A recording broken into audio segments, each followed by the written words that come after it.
Are you able to hear me, please? Please type yes if you are able to hear me. Hello, Filmi. Can you hear me? Is it audible to you?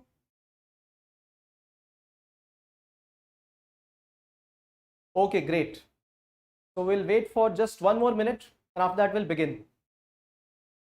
So today onwards we will have live Gazette sessions, and we will have the Gazette and the featured news, both of them conducted live the same day itself. So that is an added advantage to all the people who are watching the Gazette and the featured news. Okay, great. Good to see you, Kumar. Just 1 more minute and we'll begin. Meanwhile, let me share with you, this is the Gazette PDF that I share with you and I go through, right? And my articles, the discussion is based on these articles. Now, this is available on the website of Edukemy as well. So on the website, if you go to resource section, current affairs, you will be able to find all the articles for the day already updated. They're already updated in the website. And if you want to have the PDF, all you got to do is register. Nobody has to pay anything. Just register and you will be able to download the PDF every day. So this is how it goes. And welcome, Sam.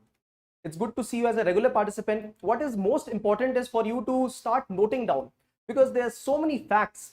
There's so much to write in the exam and make your answer such rich content. So for that reason, all you got to do is make quick notes of the Gazette. And lastly, this will cover all your current affairs. We cover many newspapers, PIB, we cover dynamic sources, right? EPW, Political Weekly. So there are a lot of resources that we cover. So let's begin. This is 7:35 and we start our discussion now. So a warm welcome to Edukemy's YouTube channel. My name is Harsh Singh and I will take you through the Gazette magazine and discuss the Gazette discussion today right now, your daily guide to UPSC current affairs. Now, the hot news in the market today are, first one, the AUKUS agreement between Australia, UK and USA. The second one is on the farm incomes. A survey has indicated a rise in farm incomes. And the third, India has conducted a survey and the survey says that it is possible to achieve net zero by 2065-70, right? So this is a good development from India's end. This is not the official stand of the government. This is just a research. This day in history is dedicated to the Hindu newspaper that we read daily. Featured news for today is on multilaterals, minilaterals. Now, minilaterals are becoming prolific. They are the organizations of the day. And this is the featured news which we have scheduled at 6:30 p.m. today live itself. So this is where we will discuss what is the reason for the whole world order to shift from global institutions to multilateral to now minilateral institutions. Right now we see the formation of AUKUS, and then we have seen various organizations, right? Small organizations. For example, we have BBIN for India, right? We have many small organizations. For example, just lately we also discussed one of the organizations called as the Abraham Accords, right? So we'll discuss what is the reason for formation of minilaterals, what are its positives, and what are the side effects. All right, next image of the day is on songbirds. These are migratory birds and we will come to know what has happened to them. Terms and concepts. Today we are going to talk about 4 terms. The first one is related to Meghalaya, development in Meghalaya using technology. The second one is on Saffron. The third one about India and women learners online, a growth in that. And the fourth one is Mu variant of coronavirus. 4 terms. The 3 editorials for today are, first one, a fiscal strategy for our country, what's happening and what is required for the country. So a technical editorial. The second one is related to what constitutes well-being. Is it economy, finances, or is it a subjective well-being, and the parameters for the same. So we'll discuss this. And the third one is about what a good urbanization constitutes. So the first, third and second editorial for you. The case study of the day is from the case of Pune, stubble burning. So let's start the discussion.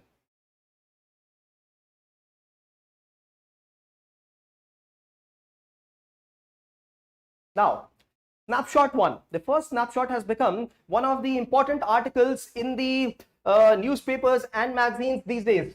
The formation of AUKUS, Australia, UK and United States. They have integrated their cooperation and now they have formed this organization, a minilateral organization. This organization is a security organization which is going to ensure countering China in the South China Sea and Indo-Pacific region. This is the main agenda. And one of the most important agreements that they had was to initiate the transfer of nuclear submarine from USA to Australia. Now, there is a political history behind this. Australia was already in talks with France for this multi-billion-dollar agreement. This multi-billion-dollar agreement was to the tunes of $60+ billion US dollars and around $90 billion for Australia. Now, the thing is that this was being called as the deal of the century for France. But suddenly, Australia moved away from France and it started to have this deal with America, brokered by United Kingdom. Now, on this, France was not very happy, and now it has registered its complaints in a huge voice, and it has also moved away its diplomats from Australia and USA. So this is France retort to it. However, now this nuclear submarine that is being transferred, can you tell me if Australia is a nuclear country? Does it possess nuclear weapons? No, Australia does not possess nuclear weapons, but Australia will be one of the states which will be possessing nuclear submarine. Now, another question, is it a nuclear attack submarine or is it a nuclear powered submarine? Powered means the engine will be powered by nuclear fuel, and attack means it will have nuclear weapons. Okay, the answer is it will not be any nuclear attack submarine, it will be a nuclear powered submarine. Now this is where I would like to share you how the having of this nuclear powered submarine is going to prove advantageous to these countries. Now, there are three types of submarines: conventional, advanced conventional, and nuclear powered. Right? Conventional submarines are the ones which run on the regular diesel electric engine. Right? Advanced conventional submarines are the one which run on fuel cell type of energy as well. So diesel ones, what do they require? They require air for combustion. So every once in a while, say 6 hours to 12 hours to 24 hours, these submarines have to come up in the atmosphere, so above the sea level. So they cannot be hidden anymore if they have to come above the sea surface level once in 24 hours. So this is the shortcoming of them. Also, diesel engine will make noise. So these are the two disadvantages. Look at the advanced conventional submarine. So this is the one where advanced fuel cell is used to power the submarine. What happens in this is that through this advanced cell, the noise level gets reduced, right? Although it will be using fuel cell, but it will not be creating noise. Look at the nuclear powered submarine. Now this is the one where nuclear energy will be used to power the submarine. However, one shortcoming of nuclear powered submarine is that there is a coolant. There is a coolant, and that coolant is going to cool the nuclear material, and this coolant will make noise. So to be hidden is one of the most powerful virtues for a submarine inside the sea. But in nuclear powered submarine, this will make noise. In diesel, it will make noise. Therefore, most optimal is considered as advanced conventional submarine, right? However, the fuel again here is not very much. Here, nuclear powered submarine can stay in the water for as long as 6 months. 6 months. It need not return to its native place. So these are the advantages and issues. Which one do we own? Yes, we have all of them. Yes, we have conventional, we have advanced conventional, we are building advanced conventional ones, and in fact we have covered a snapshot on this. If you type AIP, Air Independent Propulsion Edukemy on Google, you will be able to find a snapshot that we covered on this advanced conventional submarines. And nuclear powered, yes, we do have the Arihant class submarine is not only nuclear powered, it is also nuclear capable. So India has got something called as nuclear triad. We can fire nuclear weapons from not only air and not only land, we can fire nuclear weapons also from below water. So this is what is called as nuclear triad for India. Now, we have gotten too much into nuclear submarines. Now we will get back to understanding the article again. So if you consider this nuclear powered submarine, this has got the capacity to move around in South Pacific Ocean and also in the Indo-Pacific region. So it has got bigger potential and bigger capacity. And this agreement will give at least 10 to 12 such submarines to Australia. And France is the one which is losing right now. Let's see what will happen. What is the advantage of it is, one, it will increase the power of Quad against China in the region. This is one. Second, these countries will start to share the military resources, right? Just like what right now America is doing with Australia. Of course, not for not for without money, but yes, they are going to share the resources, and it is very significant for India. Isn't it a positive step for India? Yes, it is, because India will have increased power to counter China in the South China Sea region, right? Repercussions of France. France is really very angry with this kind of step against itself.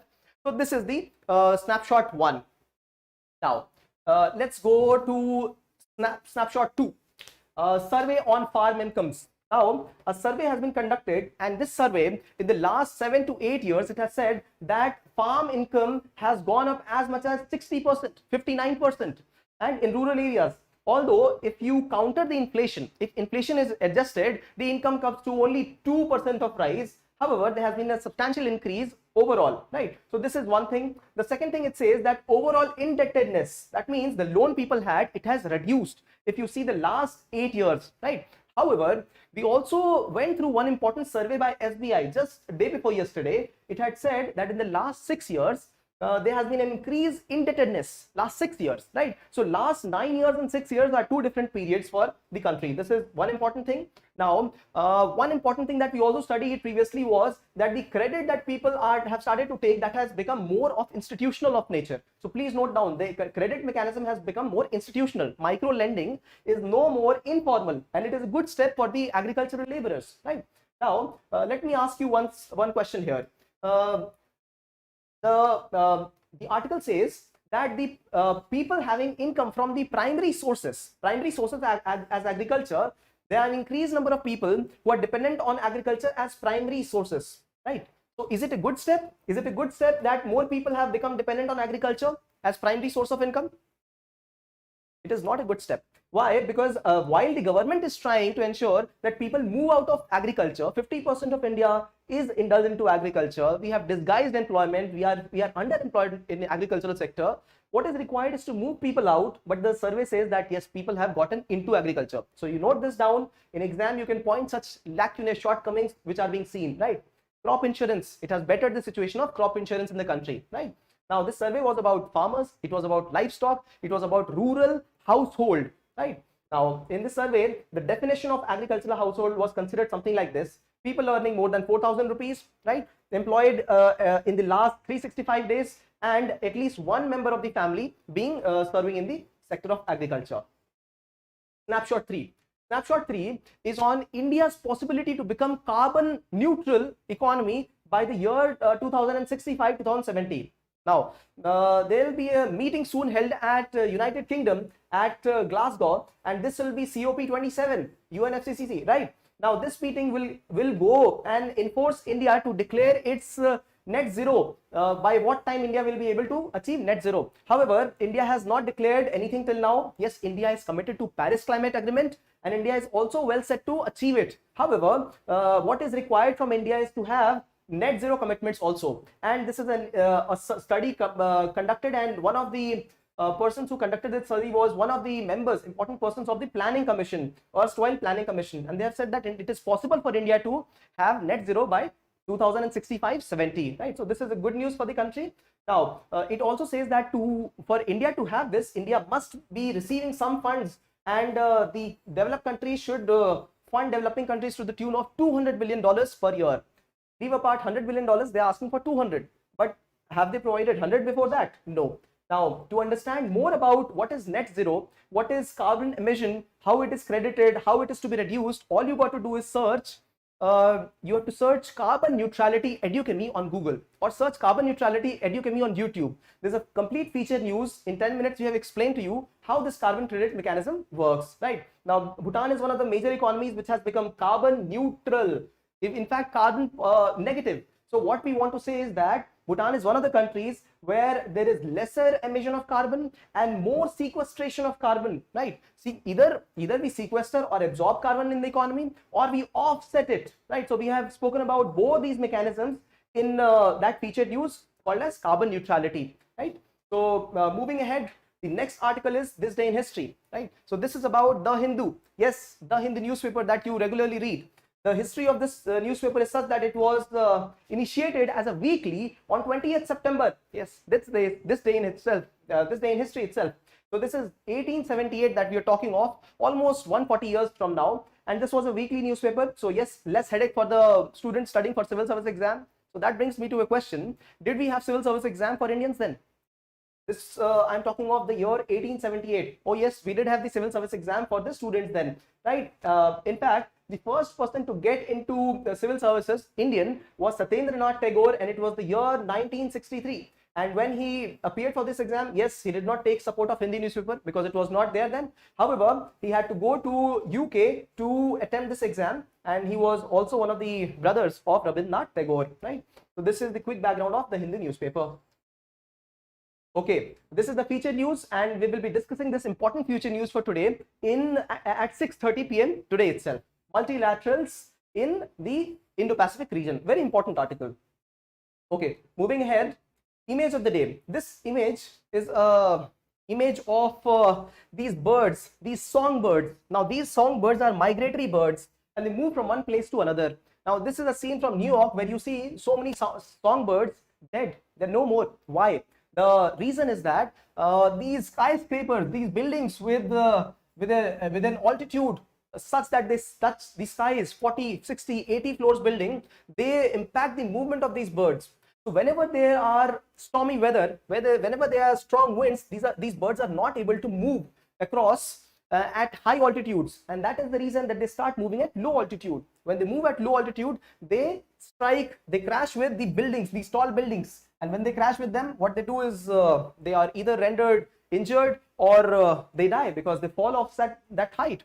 And this is why this environmental body in America has said that yes, we must have non-reflective glasses in these kind of buildings. In fact, those buildings have those glasses, because in case of a reflective glass, the bird doesn't even know if it is the atmosphere or if it is a building. In case we have non-reflective glass, yes, they will understand. And the second one is, see, at nights, these are cities which run 24 hours. Manhattan, we are talking of lower, middle and upper Manhattan in New York, and these are the places which run 24 hours. And there is something called as light pollution. Yes, we have only heard of noise pollution and the air pollution, but light pollution is something that impacts the life of these birds. So one can use blinders at night. One can reduce the amount of light pollution. This will aid the movement of these migratory birds. These are songbirds.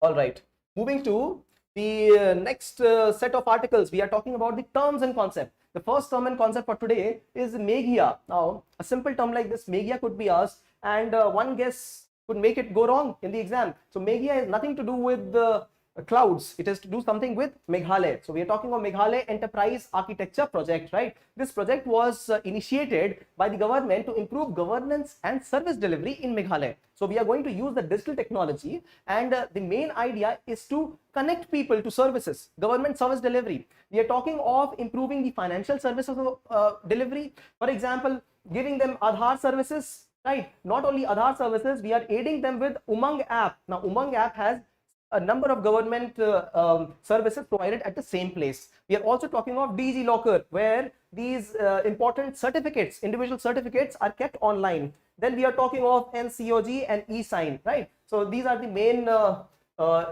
components of Meghalaya Enterprise Architecture Project. Remember the word Meghia. Saffron. Why is saffron in use? Saffron is one of the important products which is cultivated in Kashmir, one important part of economy. So Kashmir's economy is divided into several things. For example, tourism is one. Then we have Kashmiri willow bats. So we are talking of woodwork. And third, we have woolen, yes. And another important thing is the dry fruits, right? And saffron is one of the important ingredients which is cultivated in only few districts of Kashmir, right? And saffron is in use because the international prices of saffron have skyrocketed. What is the reason? The reason is very simple. That is that the crisis in Afghanistan has led to the increasing of the prices of saffron. Now, which are the major countries which are involved in saffron cultivation? First is Iran.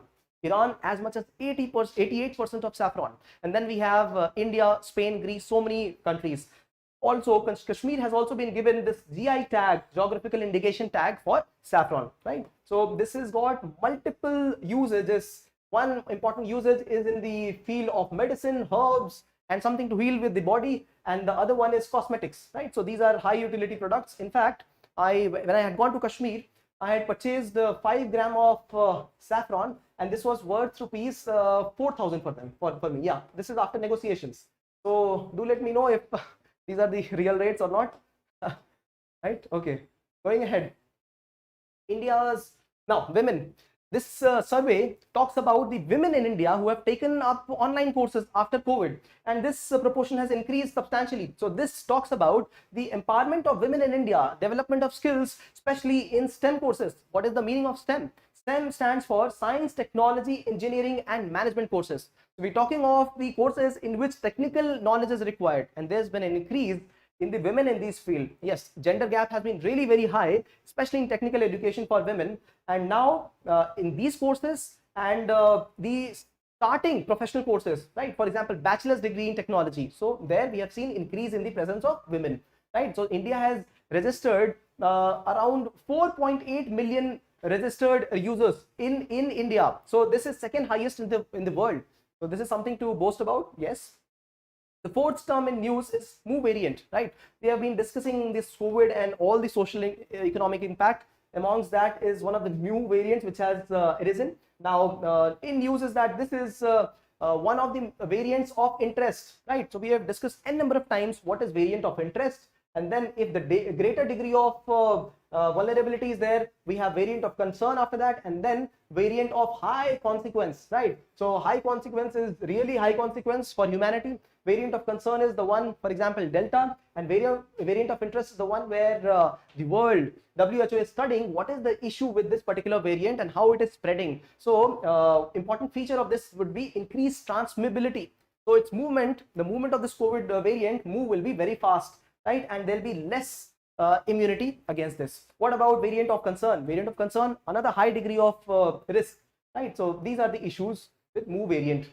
Okay, moving to one of the most interesting segments that I find, that is editorials of the day, right? So any doubt, all you got to do is post the doubt in your comment section here, and I will address your doubts.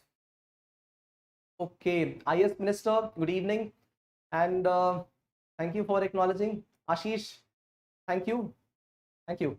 So this is the first video online for the Gazette discussion, and we will do this every day, and therefore we'll ensure that you don't lag in the preparation, right? So this is the main agenda, to provide all the articles that same day, right? So moving ahead, the first editorial is about feasible fiscal strategies for India, right? So India is going through a very rough phase right now, because the earnings are less and the expenditures is more, right? Amdani 98, kharcha rupaya. This is the situation for our country right now, right? So this article talks about Indian government's spending abilities, which are too much, but revenue abilities not too much, too little. It talks about the direct taxes and indirect taxes, right? Now these taxes have reduced. They are almost fluctuating to the level of 5 to 6% of GDP, going up and going down. So this is the place where the direct taxes and indirect taxes are, but the expenditure of the central government has increased with time, right? Right now, India's expenditure, the central government expenditure, is to the tune of 15.6% of the GDP, right? And GDP, how much is that? So GDP is around 3 trillion economy, right? So 3 trillion economy, $3 trillion, right? So if you convert into rupees, 3 trillion into 75, if you do that, and if you take out 15.6% of this, right, 15.6, it will amount to 35 lakh crore. 35 lakh crore rupees, right? So this is the amount with the central government, but a huge amount of this money is spent by the government in paying interest. What interest? India has taken loans previously and they have to pay the interest. So 3.6% of this, around more than 20% is spent, of 35 lakhs is spent in paying interest only. And then another 10% for subsidies. So you can well imagine the kind of burden India has to have when it starts to actually do some capital expenditure, right? So India has already initiated its welfare economy since a long while, and this has not resulted very well for the country. Why? Because we have given mediocre services in health, mediocre services in education, mediocre services in rural and urban areas, right? So we have had political inclusion in the country, but economic inclusion has not been provided, right? Now this is where the editorial suggests that we must have local public goods, not the ones which are provided by the central government, but local authorities. So have some taxation measures, have measures to redistribute the product at local level itself. So this is the most important thing that the article says. It goes on to say that revenue deficits have increased, right? We know, if you have been watching the Gazette videos, India's debt to GDP ratio has become 90% right now. Just 2 years back, it was 60%. Debt to GDP. We are talking of the central and state government debt. So if the GDP is $3 trillion, the debt that we have for the country is 90% of it, total debt. Can you imagine? Now, of 90%, 60% is the union government debt and 30% is the state, all the state inclusive debt. So this is increased because of the COVID times, when India has had to spend a lot of money and India has had less sources of its income, right? So these are the issues. So revenue deficits have increased.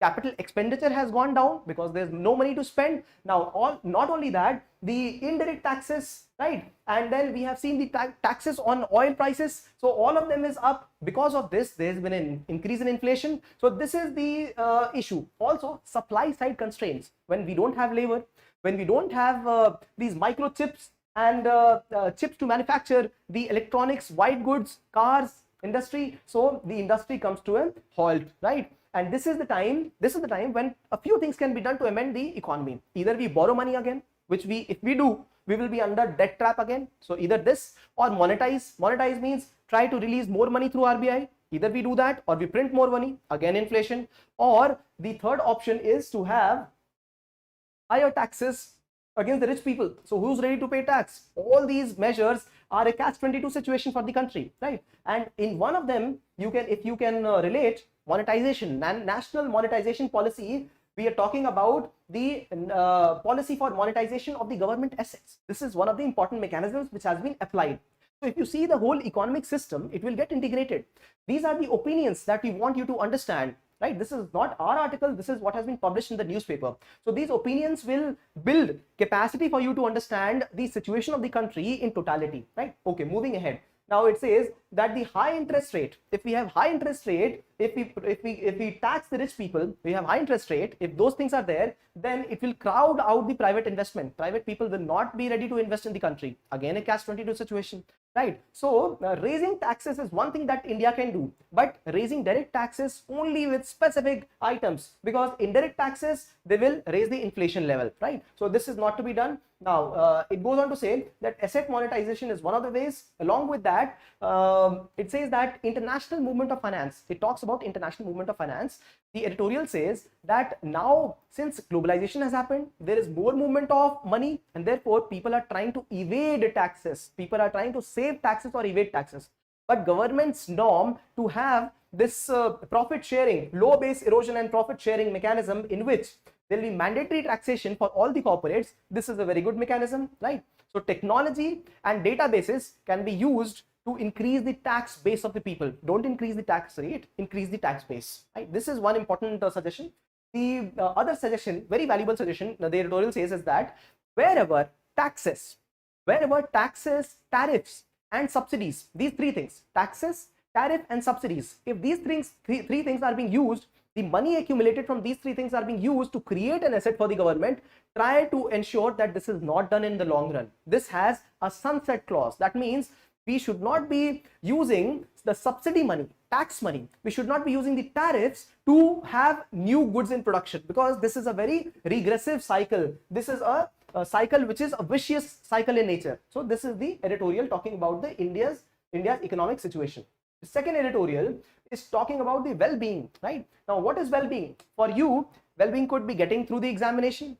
For somebody else, it could be celebrating festivals at home. For the third person, it could be earning a lot of money, right? So well-being is a very subjective concept. This is where the editorial says that well-being, it is achieved little by little by creating notes every day, slowly and steadily. But it is no little thing in itself, right? We all agree with that. It says, the editorial says that measuring well-being is a very, very tricky thing. Why? Because well-being can be measured in two ways.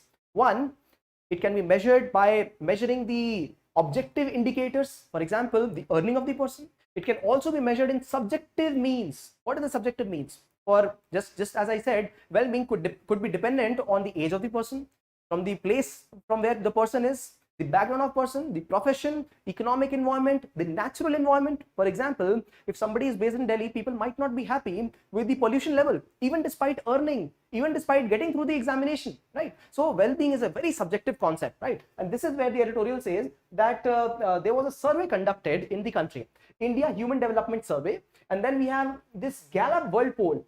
Both of them have been used to arrive at some very important conclusions. Now, this will be important for you to develop your understanding about what is well-being. It will also help you in essay paper. Now, let's see. It says that as people start earning more, the survey says that well-being starts to increase. So there is a proportional increase in the well-being of the people as the income starts to increase, right? However, after a certain point, the well-being will not increase proportionally. So there will be diminishing returns. If I am earning 1,000 rupees today, right, well-being will be there. If I am earning 2,000 rupees, well-being will be there. But if I am earning 5,000 rupees, if there's a dramatic increase in the amount that I am earning, if I have all my basic needs fulfilled, well-being will not be ensured through only monetary means. So this is what the first thing the editorial says. Then it says that happiness is also directly proportional to the income that person earns, but it is not indefinite. It will also stop after a while. Then it talks about the material wealth. It says material wealth is only transitory. The moment we get habituated to the material wealth, after that we might not really like that being one of the parameters for our happiness. Now, one simple example is you yourself.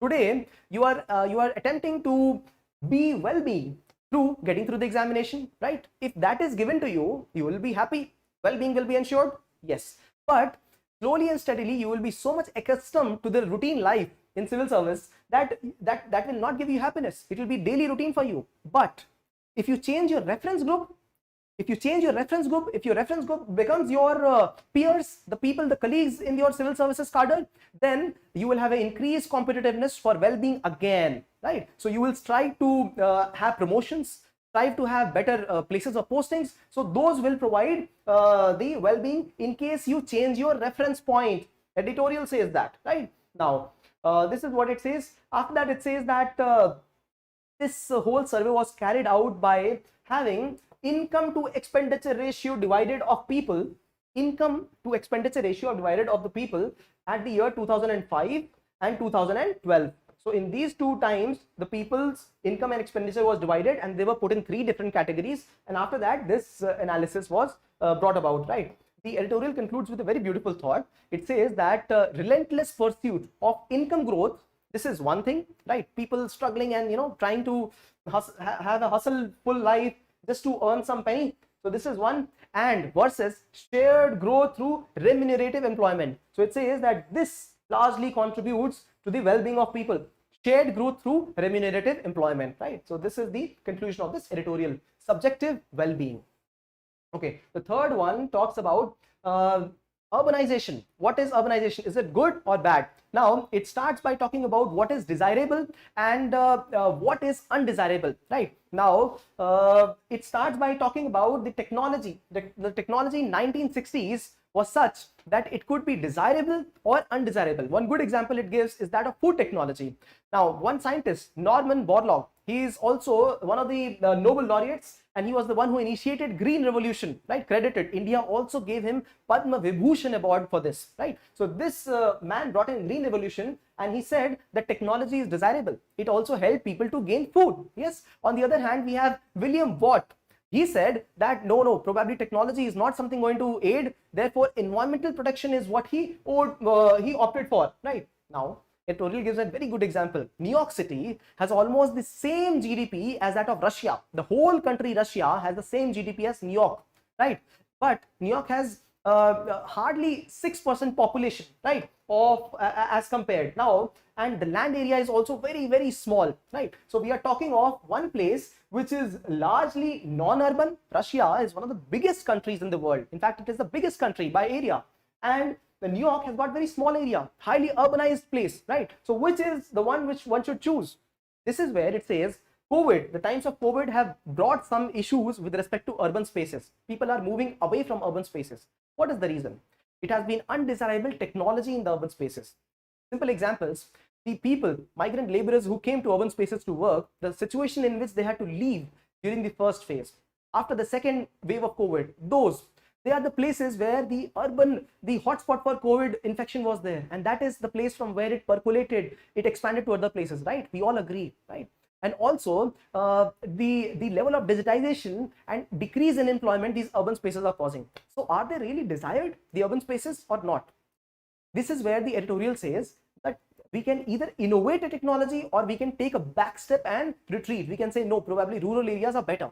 The editorial says that if we retreat, if we go away from urban spaces, we are hurting at 3 levels. First, we want to reduce the farm people, and we want to increase the non-farm people. Where will they go? They will come to urban areas only. So we are hurting those people. Second, we are trying to formalize the economy. This will not happen if urban areas presence and urban areas impact is decreased. And the third one it says is that there are a lot of people who are skilling themselves to start to work, non-agricultural work. We are going to impact them also, right? So one simple example it gives: in India, do we have shortage of land resource? Do we have shortage of human resource? Do we have shortage of capital? The editorial says no. Land, if you consider the land resource, if the population density of Singapore is brought to India, if India has that population density as Singapore has, all the population of India will live in Kerala itself.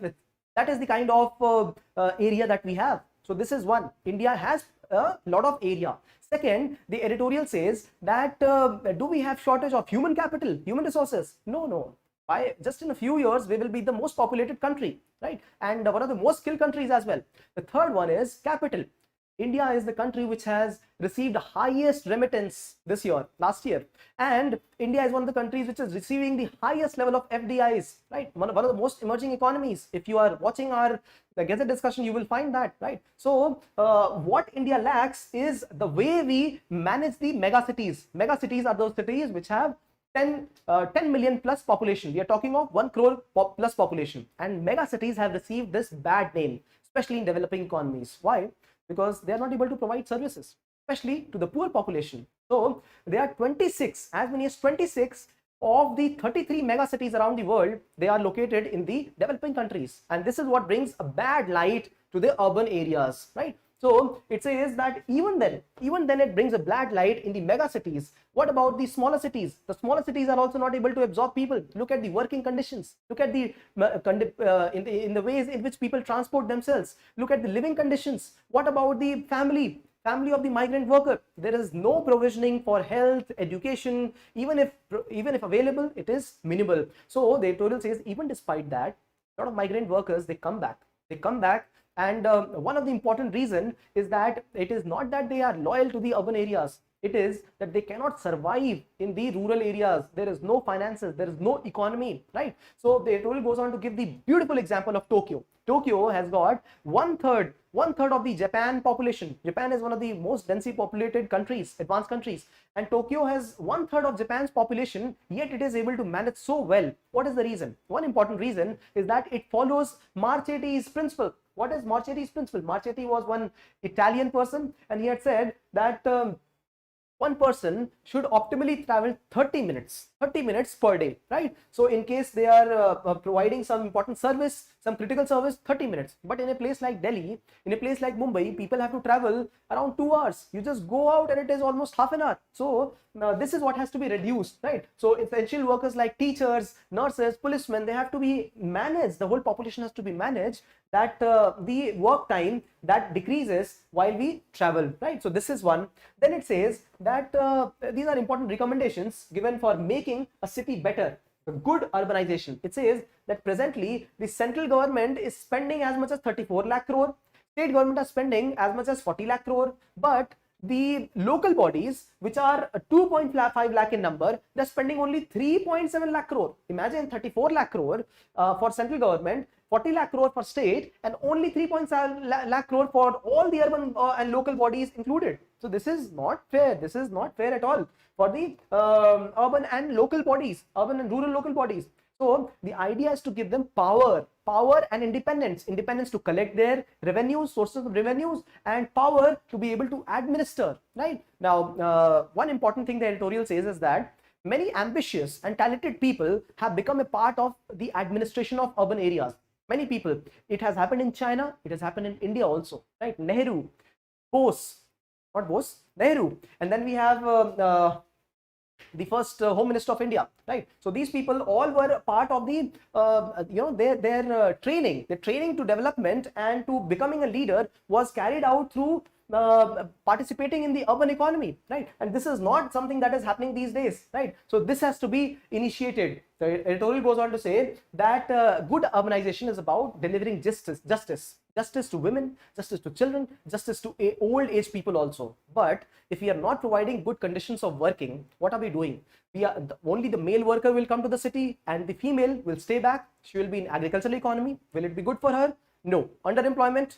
No. It will be disguised unemployment? Yes, she will be into that. What about children? They will not have good education facilities, and when they go for exams, NEET exam, other exam, we have seen this Tamil Nadu case, right, happening in NEET exam, where Tamil Nadu is against the NEET exam. It says that it is a have-nots, right? So it says that English education and elite education is the one which gets favor in those medical seats. So here, this is the disparity we are talking of. So this is why it says that even the old people will not be able to gain services. But good urbanization is not about it. Good urbanization is about inclusive development of all these people as well, right? So the idea again is to choose. Getting back to what is desirable and undesirable, right? Getting back to the debate between Norman Borlaug and William Watt. What are you going to choose? Are we going to choose the wizard, or are we going to choose the prophet? The prophet who says that development is not good, or the wizard, the person, the magician who says that we will use technology to improve the urban atmosphere. So this is the conclusion of third editorial. Now, moving to the last article of the day, which is on a very beautiful case study. This case study is of stubble burning. Now, we have seen the case of stubble burning in North India, and it has given a lot of pollution and a lot of problems to North Indian people. It was only when US President visited India in around 2008 that India started to install these kind of devices which remove pollution from the air. Before that, we did not have this, right? What is the cause of pollution? In wheat and in rice, silica and lignin, these are the two elements present which results in the slower decay of the hay, slower decay of the straw of rice and wheat. And this is why what people do is they ideally burn it. If they burn it, there will be increased amount of pollution in the air, there will be particulate matter, and therefore this phenomena is a recurrent phenomena in the country. Air quality index has touched abysmally low. India is, I think, 177 out of the 180 countries in some of the other pollution indicators, and this has also caused degradation of land. Why? Because a lot of important minerals which were there in the land, it has gotten reduced. Also, we have killed a number of microbes. We have killed a number of microbes by burning the land. So this has caused as much as 50% overall, 50% degradation in land quality, right? Overall, by using increased fertilizers, by increased pesticides, and providing fertilizers in very, very differentiated proportions. So 50% of India's agricultural land is degraded. Now this technology that is called as the compost, speed compost, what it does is that small amount of this compound is added. This is a biotic compound. If it is added, now this causes the degradation of the hay, the straw, in 15 days. Ideally, this degradation happens around 25 to 30 days. So we have reduced the time by almost 50% of degradation of these straw. And this is how this helps in increased and accelerated production of the winter crop. So this is a very good thing, very good development. Also, if we are using this kind of biotic material, speed compost, that is the name. If you are using speed compost, this also slowly and steadily restores the soil fertility, soil nutrition balance. And therefore, we need to use less fertilizers later. We need to use less of the pesticides later. And if it is done, that means we are reducing the global warming gases, right? Why? Because a lot of greenhouse gases are used to create fertilizers, to create these pesticides. So the article also says that these new technology can also be a very useful mechanism for carbon credit exchange. Why? Because they are reducing the amount of carbon being used. Now, this is where we come to the conclusion of our Gazette discussion today, and the time is 6:15. Just in 15 minutes, we will meet again to discuss the featured news for today. The featured news for today is a very important article. It is on the smaller organizations. We are talking about the mini laterals which have started to form. And not only now, we will understand the quick history and what are the benefits and what are the issues associated. So stay tuned And if you like this presentation, if you like the video, do share some love on us through likes, comments, and shares. If you subscribe to the channel, you will receive timely updates, and you will be available to watch this every day at the time 5:30 in the evening, Monday to Friday. Thanks for watching.